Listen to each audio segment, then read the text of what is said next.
안녕하세요. 3월 3일 아침 방송 시작합니다. 네, 오늘 제가 집에서 좀 할 일이 있어가지고요. 네, 집에 있어서 집에 있는 김에 이제 이제 집에서 합니다. 네, 날씨 좀 흐리고요. 약간 비가 왔고, 네, 이제 날씨는 좀 푹하게 됐습니다. 그래서 이제 3월 달에 이제 초에 그야말로 3월 초 날씨인데, 저는 남부 시골에 있기 때문에 남부 시골은 점점 더 한국도 마찬가지겠지만 봄이 없어지고요. 봄, 가을이 없어지고 겨울에서 또 바로 여름으로.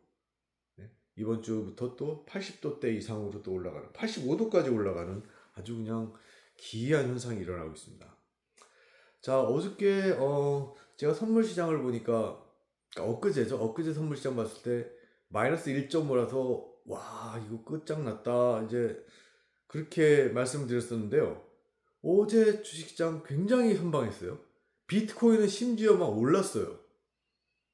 그래도 또 구독자분 한 분이 또 잊지 않고 또 비트코인 올랐다고 또 이렇게 리마인드 해주시고요. 그래서 어저께는 참 그래서 선물 시장이 그렇게 빠졌는데 마이너스 1.5에서 나스닥 플러스로 끝났다는 게 믿기지 않을 만큼 참 그런 롤러코스터장이었습니다. 자, 근데 오늘도 또 그랬죠? 오늘도 선물 시장이요. 마이너스 2. 몇 프로에서 시작을 했는데 오늘은 좀 증세가 다릅니다. 오늘은 이제 아주 안 좋은 상태고요. 지금 나스닥 마이너스 2%입니다. 네. 그래도 뭐 선물 시장 마이너스 2. 몇 프로에 비하면은 훨씬 낫죠. 네, 훨씬 낫죠. 그러니까 그 시작하기 전에 그 공포가 있었던 거예요. 장이 시작하기 전에. 자, 어제 그래서 어제 사람들의 아기먼트는 뭐였냐? 이미 아는 공포는 공포가 아니다. 그죠?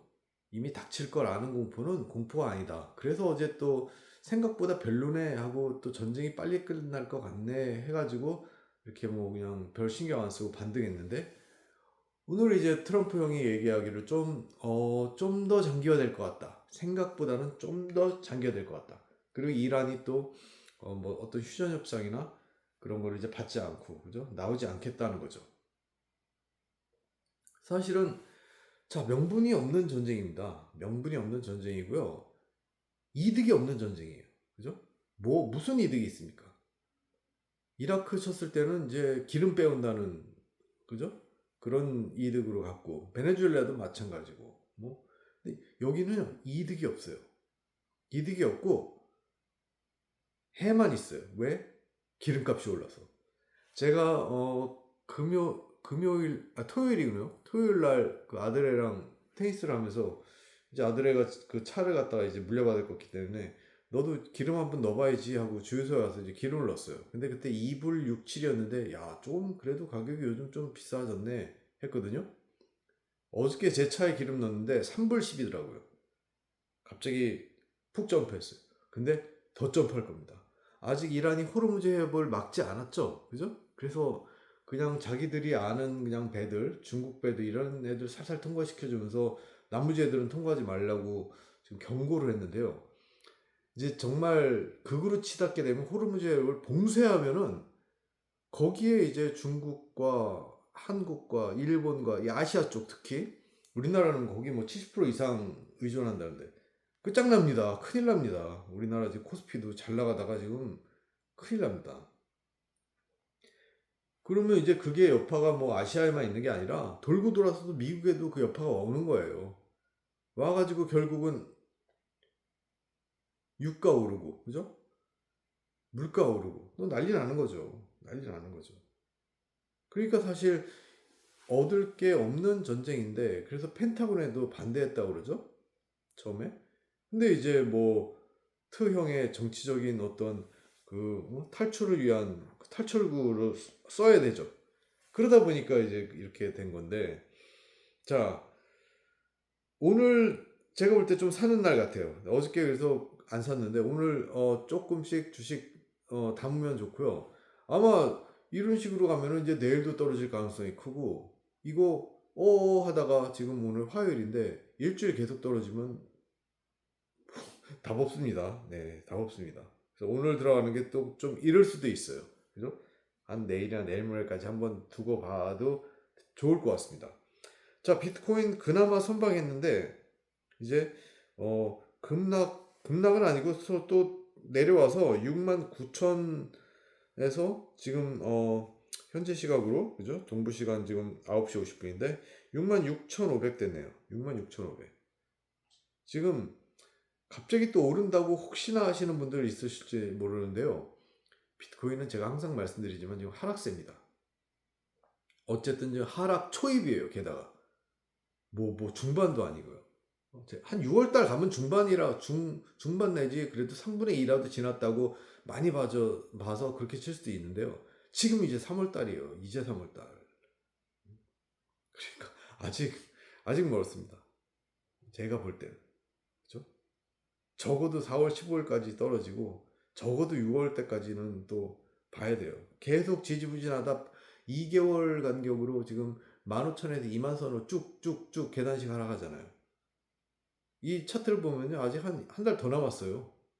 계단식 하락 한번 뚝 떨어지기. 근데 이런 이란 전쟁 같은 게 이제 불을 붙이는 거죠. 이런 것들이 불을 붙여서 더 급락을 보여줄 수 있는 거죠.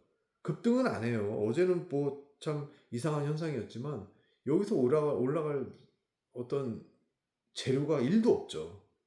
그죠? 여기서 올라갈 재료는 1도 없습니다. 오늘 나스닥이 마이너스 2%인데 비트코인이 무슨 재주로 오르겠습니까? 그 66,000 있는 것도 참 그래도 잘 버티는 거예요. 그래서 제가 말씀드렸다시피 이게 서서히 정상적으로 빠져야지 그것도 다 이렇게 물량이 소화되면서 이렇게 정상적인 시장이 되는 거지. 갑자기 빠진다든가 또 이런 반대 상황에서 반대급부에서 또 오른다든가 그건 정상적이 아니기 때문에 더 안 좋은 결과로 또 치닫을 수 있습니다. 그래서 비트코인에 관련해서는요, 그냥 쭉 떨어지는 거를, 그렇다. 올해는 당연히 하락장이죠. 사이클로 봐도 하락장. 피크가 오르지도 못해서 하락장. 그죠? 그래서 덜 팔 수도 있지만 더 팔 가능성이 더 큰 하락장. 그죠? 원래대로라면 6만이에요, 6만 6천. 여기가 저번 사이클 최고점이었기 때문에 여기 이상 안 떨어지는 거예요. 그러나 지금 하락장의 4분의 1 정도 됐는데 지금 벌써 그냥 바로 여기까지 왔잖아요. 게다가 6만 3천, 2천까지도 갔었잖아요. 그러니까 이거는 하방이 훨씬 더 열려 있다는 거예요. 그래서 제가 볼 때는 5만 밑에나 잘하면 4만 말 때도 갈 수 있다는 거. 그죠? 정말 인기 없을 때. 이제 선거가 이제 11월인데 선거 끝나고 그때쯤 이제 하락장의 마무리나 정말 찐 바닥이 돼요. 만약에 스케줄 상으로는. 그럼 이제 그때 선거 끝나면서 이제 와장창 진짜 찐 바닥을 보겠죠. 그죠? 트럼프가 선거에 다 지고 무슨 힘이 있어서 비트코인을 클래리티 법안을 다시 살리고 비트코인을 어떻게 부양하겠습니까? 그때 이제 선거 다 지고 이빨 다 빠지고 자기 이제 FBI에 잡혀갈 일만 남았는데 퇴임하면은 그죠? 여러 가지 기소 또 다시 동시 발동해가지고 그러니까 그때 이제 진짜 찐바닥이 나오겠죠. 그렇기 때문에 지금 절대 코인은 그죠? 주식은 장기 투자하실 마음을 가지면은 이제 지금 사셔도 되고 이번 주 좀 이제 관망하시다 사셔도 되고 그럴 것 같은데 코인은 아직 절대 아닙니다. 제가 볼 때 절대 아니니까 푹 홀드하고 계시고 지금 특히 이럴 때 펀더멘탈을 강조하죠. 펀더멘탈을 강조하고 코인 하는 유튜버들 그다음에 DCA 자기는 10년 보고 지금 꾸준히 하라고 그러고 바보 같은 짓입니다. DCA는 서서히 오르는 자산 미국 주식 같은 거에 DCA 하는 거지 지금 코인이 지금 바닥이 지금 뻔뻔짜 보이고 있는데 그러니까 그거 예측이 되는데 그걸 DCA 하면 어떡합니까? 언제 사느냐 진짜 중요해요. 그래서 잘 그거를 참는 거 그죠? 참을 줄 알아야 됩니다. 가장 세상에서 힘든 거 그죠? 내가 돈이 없어서 참을 수밖에 없어서 참는 거랑 내가 돈이 있는데 내가 매매할 그 능력이 있는데 참는 거랑은 또 차원이 다른 문제예요. 들고 계셔야 돼요. 그죠? 들고 계셔야 돼요. 자, 그랬고요. 이제 저는 이제 지금 의료기기 사업을 하려고 하고 있고요. 지금 이제 시작했죠, 이미. 그래서 저기 큰 대도시에, 저희 사는 주 대도시에 이제 작은 회사랑 지금 손을 잡고 지금 NDA, Non-Disclosure Agreement를 이제 서로 주고받은 다음에 이제 구체화하고 있습니다. 구체화하고 있는데 의료기기가 굉장히 이게 미국에서 이제 가장 큰 걸림돌이 FDA 승인을 받아야 돼요. 미국 마켓에 내놓으려면. 근데 FDA 우리나라 식약처 같은 거죠. 그죠? Food and Drug Administration. 근데 여기 승인을 받으려면 그 절차가요. 한 10단계는 되는 것 같아요. 제가 얼핏 찾아보니까 한 10단계는 되는데 각 단계마다 몇 천만 원 내지, 그죠? 몇 천만 원 내지 억대 그 돈이 들어요. 그걸 하나씩 그 단계를 넘어갈 때마다 컨설팅하고 뭐 잘못되면 다시 고치고 재검사 받고 이럴 때마다 몇 천에서 억대로 그게 들어요. 그래서 FDA 승인이 아주 스무스하면은 2년 되고요. 뭐 좀 러프하면 3, 4년도 될 수 있는데 3, 4년, 4년 가면 회사 망하는 거죠. 근데 그때마다 이제 그렇게 돈이 많이 들어서 어 가장 돈이 안 들고 잘 했을 때 한 2밀리언.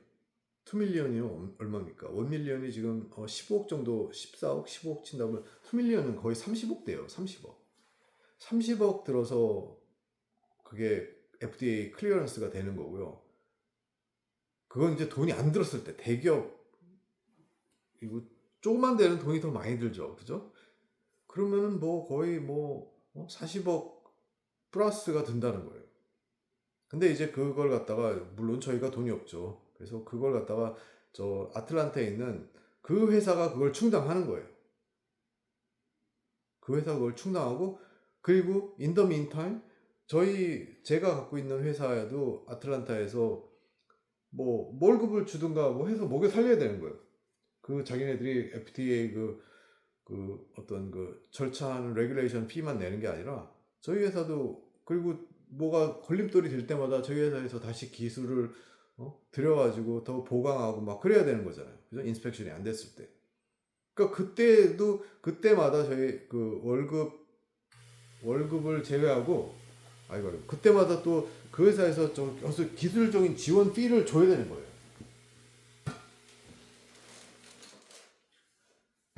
자, 그러니까 이게 얼마나 천문학적인 돈이 듭니까?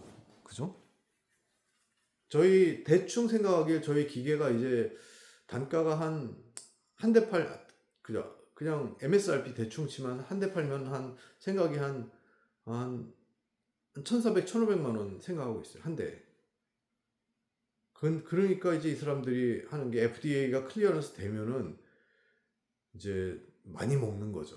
그때부터 이제 아주 그야말로 돈 세는 일만 남는 거죠. 그래서 그때 이제 저희도 파트너십으로 받는 거고 또 그죠? 그러니까 회사가 FDA 승인 받을 동안 3년 살아남아야 되고 그 다음에 FDA 승인 받고 나서 다 이제 자 유통망 다 해가지고 이제 판매해서 이제 매출이 날 때까지 또 시간이 걸릴 거 아니에요. 그러니까 최소한 5년 정도는 회사가 살아남을 수 있어야 되는 거예요. 저희 회사도 마찬가지고 아틀란타에 있는 작은 회사. 아틀란타에 있는 작은 회사는 의료기기 유통하는 회사인데 거기에 정부 관련 프로젝트도 뭐 좀 했던 것 같고 그리고 또 어떤 페더럴 가버먼트 레귤레이션 같은 것도 이렇게 잘 알아서 컨설팅도 해주고 한마디로 그 FDA 그 클리어런스를 진행할 수 있는 능력을 가진 회사 같아요. 근데 이제 자세한 거는 제가 다시 미팅을 몇 번 해봐서 이제 능력별 점검하고 그 다음에 재무 점검하고 그 다음에 그런 것들을 점검해야 돼요. 계속 미팅하면서 이제 저희 회사에 명운이 달렸으니까 그 회사도 당연히 뭐 50억씩 투자를 하면 그 회사에 명운이 달린 거니까 그래서 걔들도 우리를 아주 자세히 검증을 해야 되고 저희도 걔들을 아주 자세히 검증을 해야 돼요. 그래서 뮤추얼 어떤 어그리먼트가 됐을 때 이게 진행되는 거지. 이렇게 뭐 3년 5년을 보는데 뭐 대충 하면은 절대 안 되죠. 그 돈이 뭐 몇천 단위가 아니라 뭐 50억씩 들어가는데 걔네들이 투자를 할 것 같으면. 그래서 자기네 말로는 얼핏 말하기는 뭐 영국에도 회사가 있고 그렇기 때문에 자기들이 어떤 능력이 있다라고 어필을 하는데 이제 가서 봐야죠. 그죠? 또 여기서 운전하면 한 4-5시간, 4시간 정도 걸리니까 또 많이 가서 미팅을 해야죠. 거의 제가 볼 때 한 달에 한 번씩 정도 미팅을 하면서 그 어떤 성사 여부를 잘 봐야죠. 그래서 안 되면은 중간에 또 끊어질 수 있는 거고요. 회사 일이 그렇습니다. 회사랑 하는 프로젝트들이 특히 이게 안 되면 중간에 뭐 2년 하다가 또 뭐 힘들면 또 끊어질 수도 있고 별일이 다 있습니다. 이게 하나가 이렇게 자기 마음대로 꾸준히 되는 일이 쉽지 않고요. 이 회사 말고 대기업이라기보다 메이저 기업들도 컨택을 몇 개 했었거든요. 근데 또 기대와 달리 또 그런 데들은 또 컨택을 하다 또 이렇게 연락이 또 잘 안 되고 그러더라고요. 그런 데들은 워낙 잘 아는 데고 이스태블리시 된 데니까 호기롭게 연락하고 그랬는데 이게 또 이렇게 연결이 잘 쉽지 않더라고요. 계속 하는 게. 근데 이제 다행히 어떤 이런 자그마한 규모의 회사를 만났는데 이 회사의 니드랑 저희 니드가 이제 딱 맞은 거죠. 자, 어쨌든 그렇습니다. 그래서 진행 사항은 그렇고요. 그 처음에 올해 세팅이 아마 오래 걸릴 겁니다. 올해 2026년 세팅이 좀 오래 걸리고 그 다음부터 이제 만약에 같이 한다고 해도 고생길이 훤한 거죠. 뭐 이거 해내라 저거 해내라 뭐 얼마나 또 주문이 많고 뭐 난리일 겁니다. 네. 그거 이제 해내면서 이제 회사를 이제 진행할 수 있게 잘 운영을 잘 해야겠죠. 그죠? 운영을 잘 하고 여윳돈도 모아놓고 뭐 이런 식으로 해야죠. 그래서 참 쉬운 일이 없습니다. 네, 쉬운 일이 없고 그 경험을 통해서 또 배우는 거고요. 그 다음에 또 이렇게 문제가 닥쳐서 그걸 갖다가 이제 경험을 통해서 배우는 것도 배우는 거지만 시뮬레이션을 통해서요 미리 대비를 해야 돼요. 그죠? 미리 대비를 하고 그런 식으로 운영을 해야지 뭐 막 그냥 뭐 무조건 장밋빛 인생만 생각하면서 하다가 네, 큰일 납니다. 뭐 물론 저는 이제 이걸 스타트업으로 하는 거니까 이제 지금 스타트는 좋아요. 지금 이제 어떻게 중간에 뭐가 잘못되더라도 어, 초반에 어떤 자금을 좀 이렇게 시큐어할 수 있는 그런 찬스가 좀 있어요. 그래가지고 그 페더럴 가버먼트에서 이제 하는 펀딩을 좀 가져와서 초반 자금을 비슷하게 세팅을 해야 되니까 그거는 이제 가능할 것 같아서 지금 일단 그렇게 진행을 하고 있습니다. 네, 그렇습니다. 네, 원래는 이제 저도 비트코인을 보고 참 그게 우리의 미래다라고 생각을 했죠. 근데 이제 시장이 이렇게 한 번 어긋나고, 그죠? 많이 이탈하게 되고, 그 와중에 뭐 이렇게, 뭐 매도하고, 또 매수하고, 그 과정에 또 여러 가지 또 이렇게 안 좋은 일이 있었고, 그런데 어차피 참 그런 게 또 경험이고요. 반복되고, 그 다음에 아직까지 펀더멘털을 믿습니다. 네, 비트코인의 펀더멘털을 저는 믿고 있어요. 그러니까, 하지만 리스크도 다 그걸 다 짊어지면 안 되니까 어느 정도, 그죠? 어느 정도까지만 이제 비트코인에 의존하고 그 다음에 실질적으로는 이제 현실적인 투자를 해야죠. 현실적인 투자를 하되 정신 똑바로 차리고 일확천금을 노리지 말고, 그죠? 이 회사도요 운영이 진짜 빡빡해요. 회사 운영이 진짜 빡빡해요. 이게 정말 가정경제 같이 특히 개인 회사는 더 그렇습니다. 갑자기 사업하면 막 사람들 돈 펑펑 쓰고 그러죠. 그거 정말 생각 없는 거예요. 회사가요 어느 순간 위기가 닥치고 어느 순간 또 자금이 필요하고 그런 게 나오기 때문에 정말 항상 그 유동성이 있어야 되고요. 그 다음에 여러 가지 자금 사정과 더불어 또 그 회사한테 자금을 100% 의지하지 않고 그러면 나중에 저희 이제 어떤 그 비중이 확 줄어들거든요. 그러니까 저희도 펀드레이징을 해가지고 그죠? 엔젤 펀딩이나 벤처 캐피탈 펀딩을 이제 끌어와 가지고 저희가 이제 회사가 3년 5년 살 자구책을 또 모색해야죠. 그죠? 그래야지 나중에 클리어런스가 됐을 때, FDA 클리어런스가 됐을 때 저희 지분이 많아지는 거예요. 그죠? 그래서 그것도 학교를 끼고 학교를 이제 잘 설득해서 또 펀드레이징 하는데 어떤 보탬이 되고 도움이 돼야죠. 그래서 회사를 잘 이끌어 나가야 되겠다라는 생각이 듭니다. 자, 오늘 방송 마치고요. 네. 어렵지만 그죠? 이번 주 또 기회가 될 수 있습니다. 이렇게 전쟁을 통해서 반짝 이렇게 또 나스닥이 막 정말 바닥으로 갈 때, 이럴 때 또 이렇게 빅테크들한테 들어갈 수 있는 좋은 기회가 될 수 있고, 저도 이번에 잘 기회를 봐서 이번 주, 다음 주 또 이렇게 좋은 투자 기회로 삼으려고 지금 생각 중입니다. 네. 자, 그럼 오늘 좋은 하루 되시고요. 저는 내일 아침 방송으로 다시 찾아뵙겠습니다. 안녕히 계세요.